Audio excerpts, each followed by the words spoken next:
Sofia and Isabella Martinez had been planning this trip for 3 years.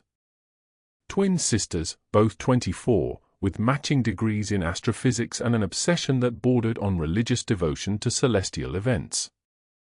The August 21, 2017 total solar eclipse would cut a perfect path across Yellowstone National Park, and they had calculated the exact coordinates for optimal viewing down to the meter. Their parents had watched them pack with a mixture of pride and concern. Professional-grade cameras, a computerized telescope worth more than most people's cars, camping gear rated for extreme conditions. Sofia, older by 12 minutes, was the meticulous planner.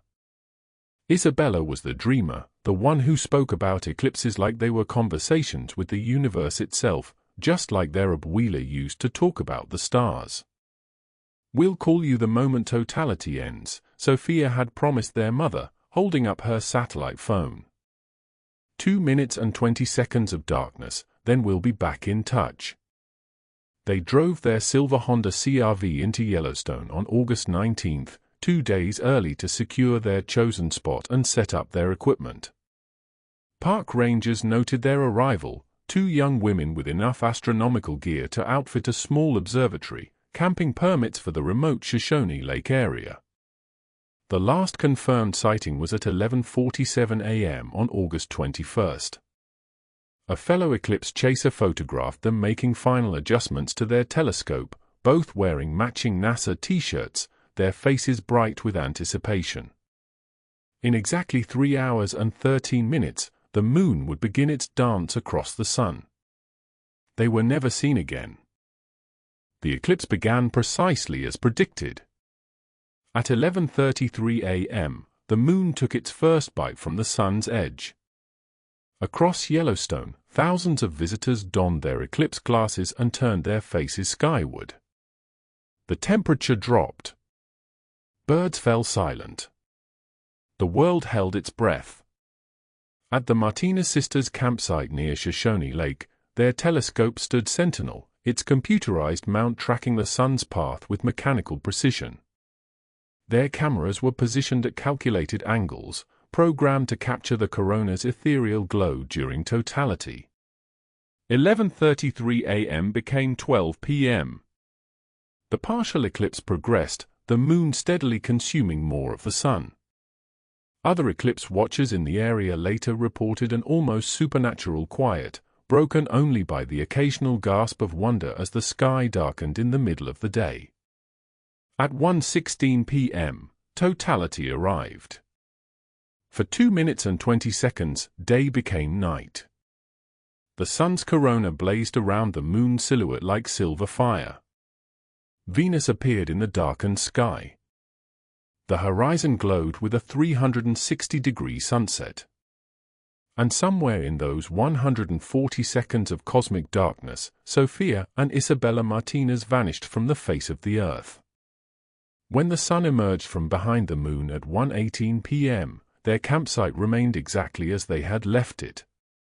Telescope still tracking. Cameras still recording. 2 folding chairs positioned side by side, as if the sisters had simply stepped away for a moment and would return any second. But the satellite phone Sofia had promised to use lay silent on their camp table, its screen dark.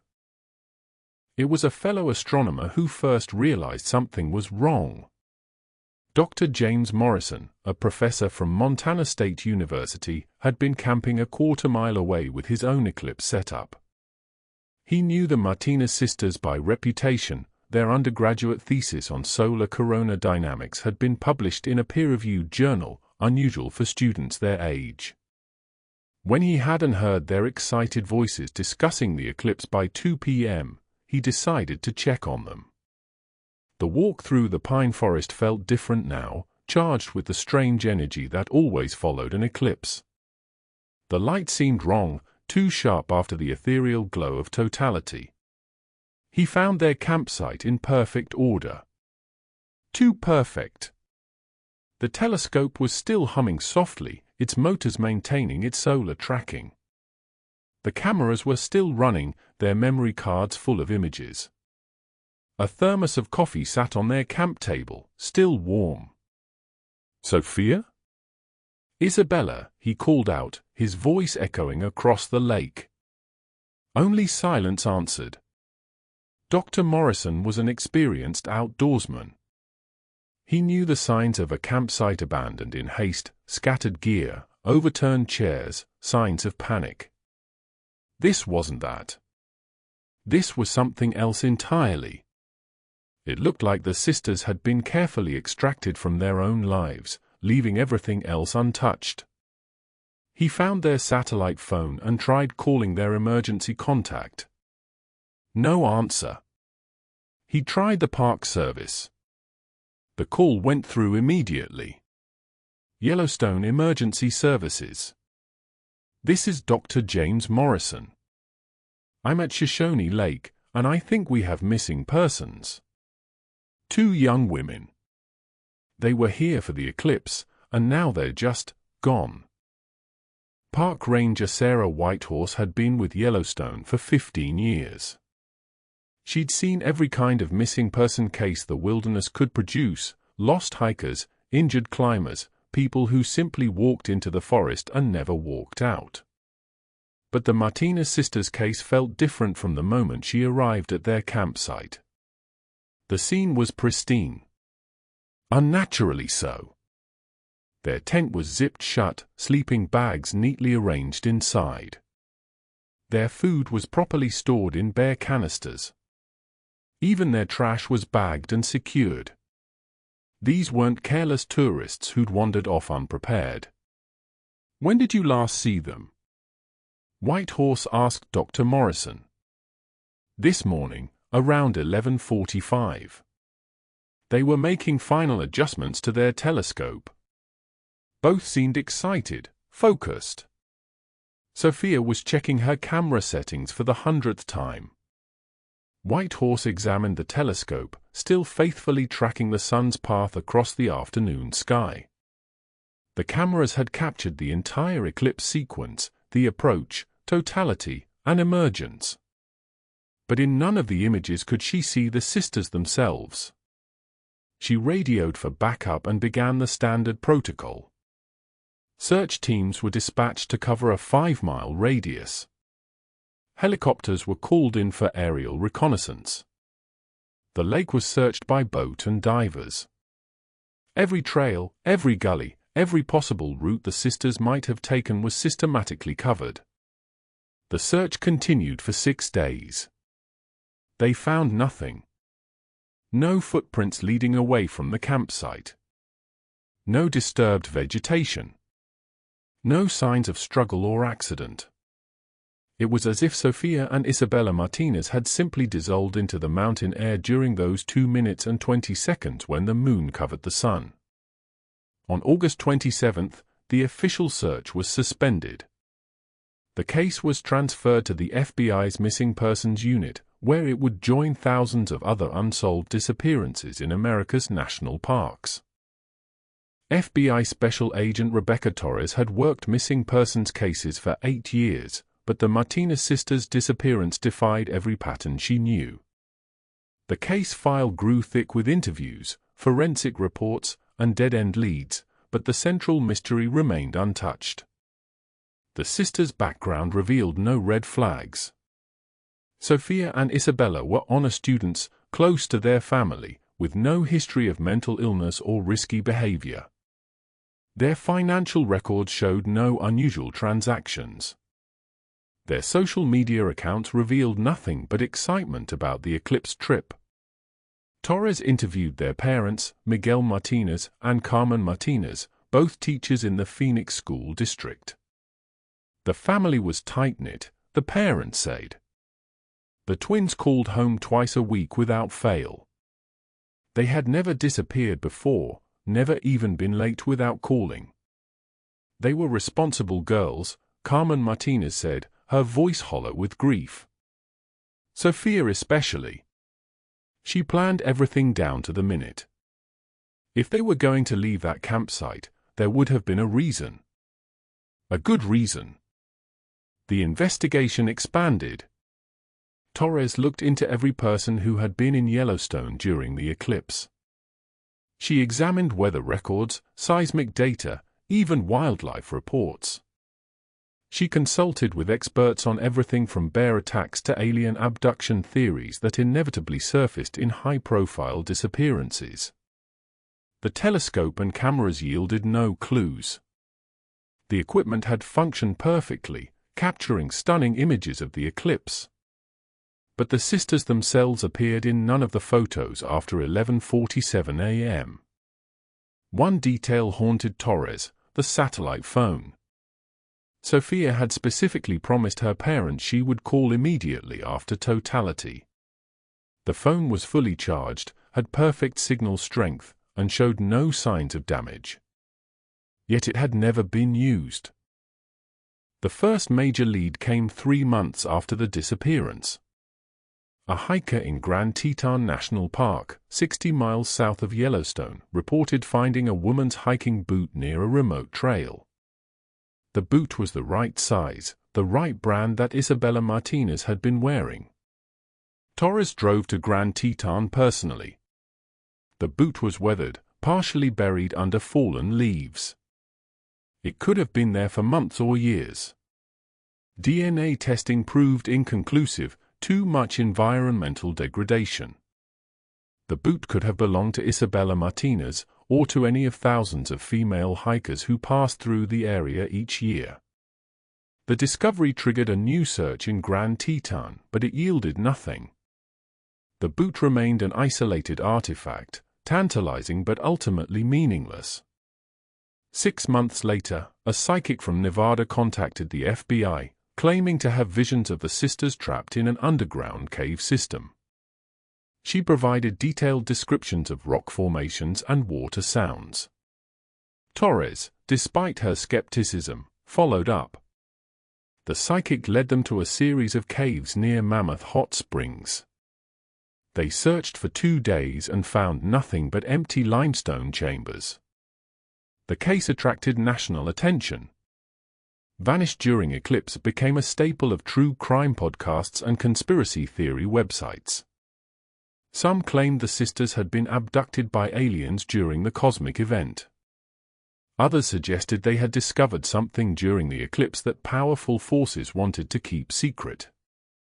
Each theory was investigated and discarded. The FBI's Behavioral Analysis Unit concluded that the sisters had most likely suffered some kind of accident, their bodies carried away by wildlife or hidden in terrain too remote for searchers to find. But Torres wasn't satisfied. The pristine condition of the campsite, the functioning equipment, the unused satellite phone, none of it fit the profile of an accident. By 2019, the Martinez sisters' case had been officially designated cold. The active investigation was suspended, though the file remained open. Torres moved on to other cases, but she kept copies of all the evidence in her home office. Something about the disappearance had gotten under her skin. The sisters' parents never stopped searching. They hired private investigators, organized volunteer search parties, and maintained a website with updates and theories. Every summer, they returned to Yellowstone, walking the trails around Shoshone Lake, calling their daughters' names into the wilderness. Dr. Morrison, the astronomer who had discovered the empty campsite, became an unofficial keeper of the case. He corresponded regularly with the Martinez family and maintained detailed records of every lead and theory. He had been the last person to see the sisters alive, and the weight of that responsibility never left him. In 2020, the case gained renewed attention when a Netflix documentary series featured the disappearance. Eclipse: The Vanishing presented the known facts and explored various theories, but offered no new insights. The documentary's most haunting moment was footage of the sisters' telescope, still set up in Dr. Morrison's observatory, still pointing toward the sky. The years passed. 2021 became 2022, then 2023. The case file gathered dust in FBI archives. The Martinez family's website received fewer and fewer visitors. The mystery of Sophia and Isabella Martinez seemed destined to join the ranks of America's unsolved disappearances. But Yellowstone National Park is a place where the Earth itself keeps secrets. And sometimes, after years of silence, the ground gives up what it has been hiding. Park Ranger Michael Reeves had been working the Shoshone Lake area for 3 years, but he'd never heard the full story of the Martinez sisters until the summer of 2024. The case had become something of a legend among park staff, the Eclipse twins who vanished into thin air. On July 15, 2024, Reeves was conducting routine trail maintenance along the Shoshone Lake Trail when he noticed something that made him stop. An ancient Douglas fir, easily 300 years old, had partially uprooted during the previous winter's storms. The massive tree hadn't fallen completely, but its root system had been exposed, creating a crater-like depression in the earth. Reeves was examining the damage, calculating what equipment he'd need to clear the trail, when something caught his eye. Partially buried in the dark soil beneath the exposed roots was a flash of bright blue fabric. His first thought was trash, a piece of camping gear blown by wind and buried over time. But as he brushed away the dirt, he realized he was looking at something more significant. It was a backpack, a high-end hiking pack in pristine condition despite being buried for years. Reeves carefully excavated around the pack, his heart rate increasing as he realized what he might have found. The backpack was partially crushed but intact. Through the clear plastic window of the top pocket, he could see a laminated card. It was a Yellowstone backcountry permit. The name on the permit made his blood run cold, Sophia Martinez. Permit dates, August 19 to 22, 2017. Reeves immediately radioed park headquarters. Within an hour, the site was cordoned off and FBI agent Torres was on her way back to Yellowstone for the first time in 5 years. Agent Torres arrived at the site as the sun was setting, casting long shadows through the pine forest. The exposed root system of the ancient Douglas fir looked like the skeletal remains of some prehistoric creature, its gnarled tentacles reaching into the earth. The backpack had been carefully extracted and was waiting for her in an evidence bag. Through the clear plastic, she could see it was Sophia's pack, the older sister, the planner. The pack that had been missing from their campsite 7 years ago. How deep was it buried? Torres asked Ranger Reeves. About 3 feet down, directly under the main root ball.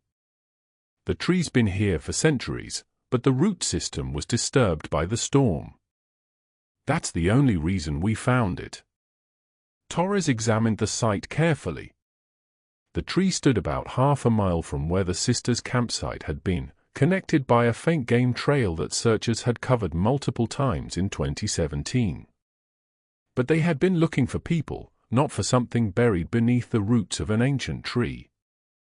The next morning, a full forensic team arrived from the FBI's evidence response team. They established a grid around the tree and began a methodical excavation. If Sophia's backpack was here, there might be more. The work was painstaking. Each shovelful of earth was sifted through screens. Every root and rock was examined. The team worked in the shadow of the massive tree, its remaining branches creaking ominously overhead. On the second day, they found Isabella's backpack, buried even deeper than her sister's. Then came smaller items, a water bottle, a headlamp, a GPS device. Each item was photographed in situ before being carefully removed and catalogued. But it was on the third day that they made the discovery that would change everything. Buried deepest of all, wrapped in a plastic top and secured with climbing rope, was a metal case about the size of a briefcase. The metal case was unlike anything the forensic team had expected to find. It was military-grade, waterproof, and locked with a combination mechanism that had somehow survived 7 years underground. The case bore no markings, no serial numbers, nothing to indicate its origin or purpose. Agent Torres had the case transported to the FBI's forensic laboratory in Quantico under maximum security protocols. The combination lock was carefully defeated by specialists, and the case was opened in a sterile environment with full documentation. Inside, wrapped in multiple layers of waterproof material, were items that made no sense in the context of a camping trip. There were documents, photocopies of government reports with heavy redactions. There were photographs of what appeared to be military installations. And there were detailed astronomical calculations in Sophia's handwriting, but not the kind of calculations an astrophysics student would normally make. The most disturbing item was a digital recorder. When Torres played it back, she heard Sophia's voice, but the confident young woman from the family interviews was gone. This Sophia sounded terrified. Day 3. We found the installation just like the coordinates indicated. Isabella was right, the eclipse timing wasn't coincidental. They're using the electromagnetic disturbance to mask the energy signature. We got photos, but I don't think we're going to make it out. They know we're here. The recording was time-stamped August 21, 2017, at 11:52 a.m. Just 24 minutes before totality. Just 5 minutes after the last confirmed sighting of the sisters. Torres played the recording again, her hands shaking.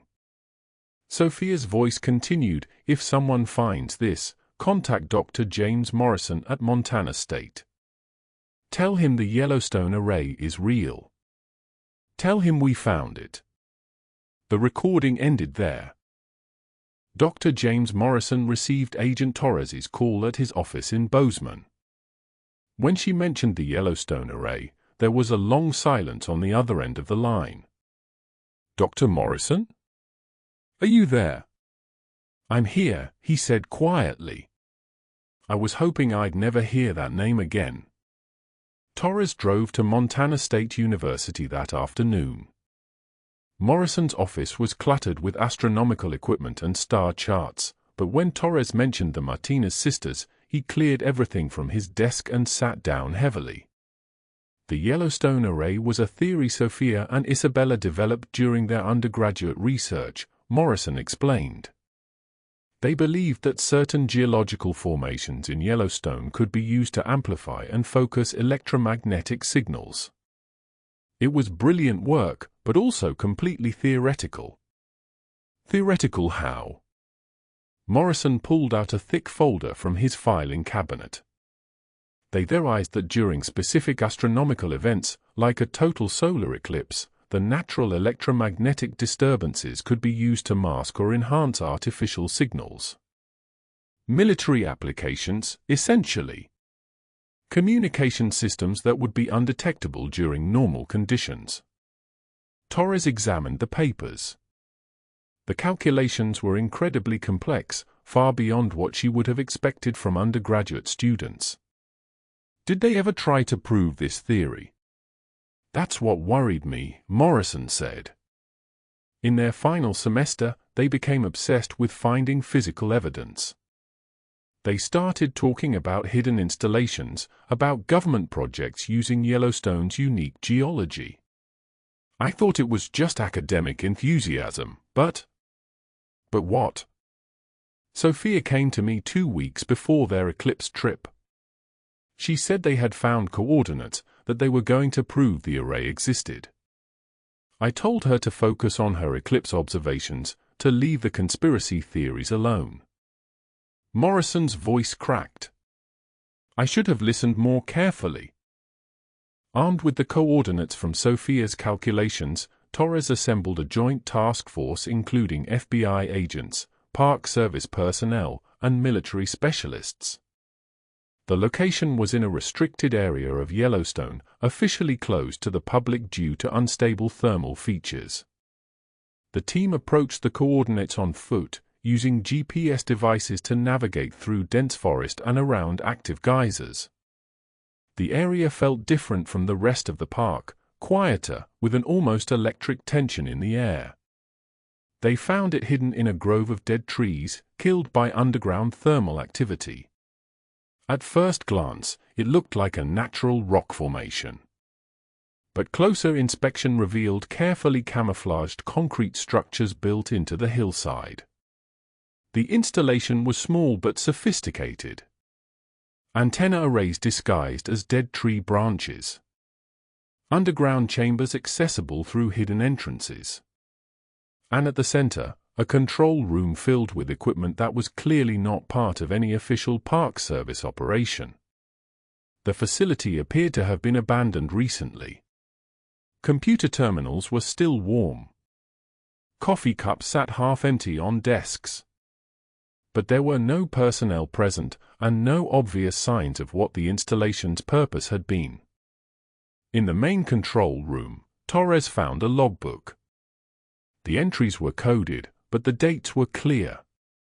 The facility had been active from 2015 to 2017, with the final entry dated August 21, 2017, the day of the eclipse.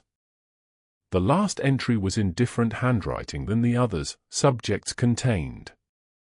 Site compromised. Initiating Protocol 7. Torres felt a chill that had nothing to do with the mountain air. Protocol 7. Subjects contained. The clinical language couldn't hide what it really meant. The investigation into the hidden installation led Torres into a labyrinth of classified programs and government agencies that officially didn't exist. The facility, she learned, was part of a black-budget research project studying electromagnetic warfare capabilities. The Yellowstone array theory that Sophia and Isabella had developed as students had been remarkably accurate. The government had been using Yellowstone's unique geological properties to test communication systems that could operate undetected during natural electromagnetic disturbances. The eclipse of August 21, 2017, had provided the perfect cover for a major test of the system. But Sophia and Isabella Martinez, armed with their own research and calculations, had found the installation at the worst possible moment. Through classified documents obtained with federal warrants, Torres pieced together what had happened. The sisters had been detected approaching the facility during the eclipse. Security personnel had been dispatched to intercept them. But something had gone wrong. The official reports were heavily redacted, but Torres could read between the lines. The sisters had been taken into custody, but during transport, there had been an incident. The details were classified beyond her clearance level. What wasn't classified was the aftermath. The installation had been hastily abandoned. The research project had been terminated. And 2 young women who had stumbled onto a government secret had been buried beneath an ancient tree, along with the evidence they had gathered.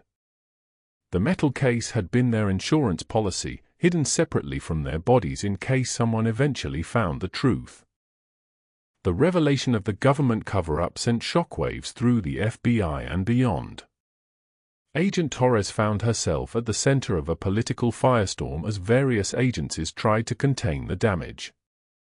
The Martinez family was finally given answers, but they were answers that brought no comfort. Sophia and Isabella hadn't died in an accident. They had been killed to protect a classified program that had since been discontinued. Dr. Morrison was devastated when he learned the truth. "I should have taken them seriously," he told Torres. "They were brilliant students, and I treated their research like a game." The legal proceedings were complex and largely conducted behind closed doors. Several government officials were quietly reassigned or forced into early retirement.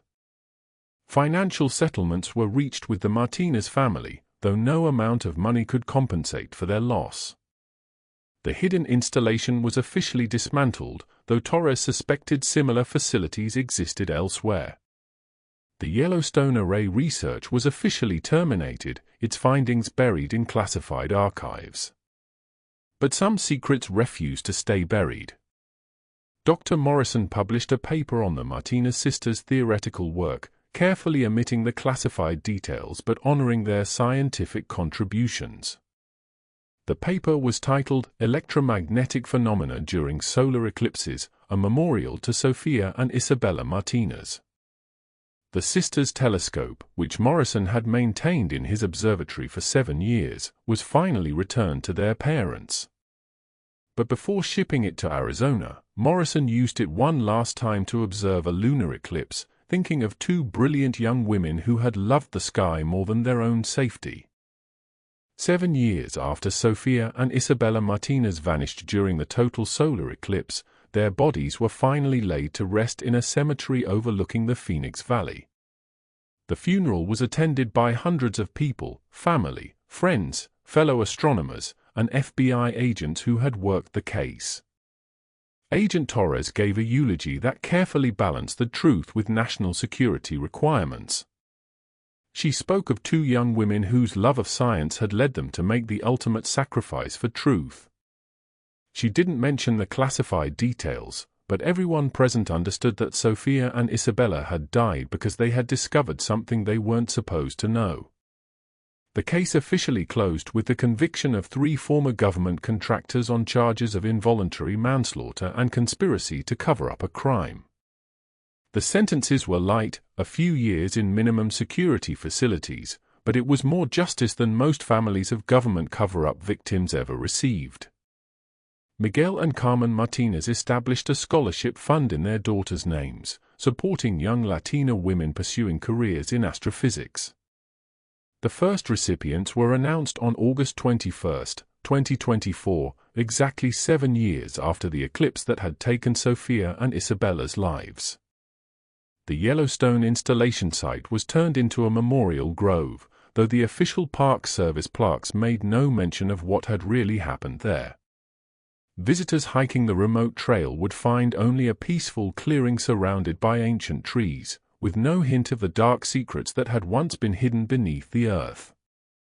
But on clear nights, when the moon was dark and the stars shone brightest, some park rangers reported seeing strange lights in the sky above the memorial grove.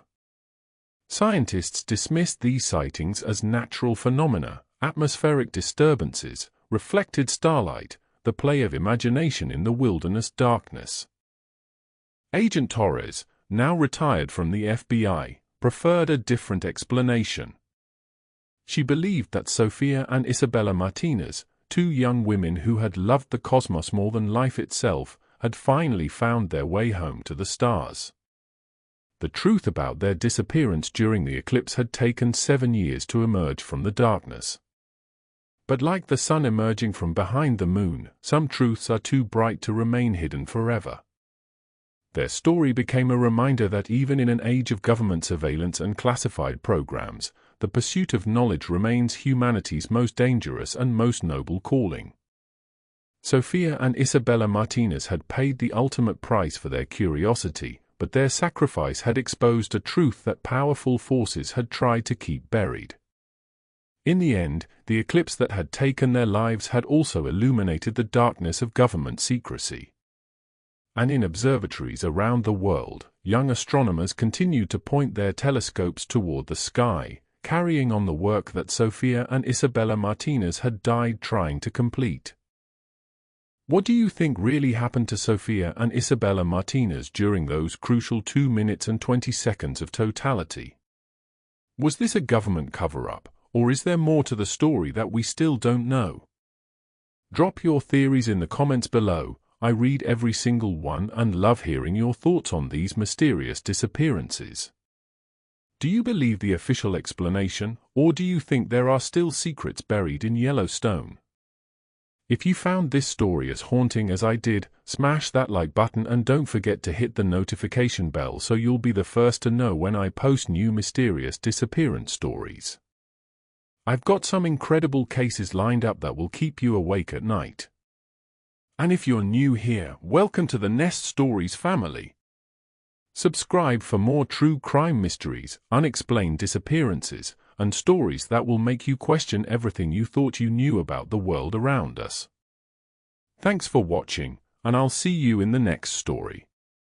Stay curious, stay safe, and remember, sometimes the truth is stranger than any fiction we could imagine.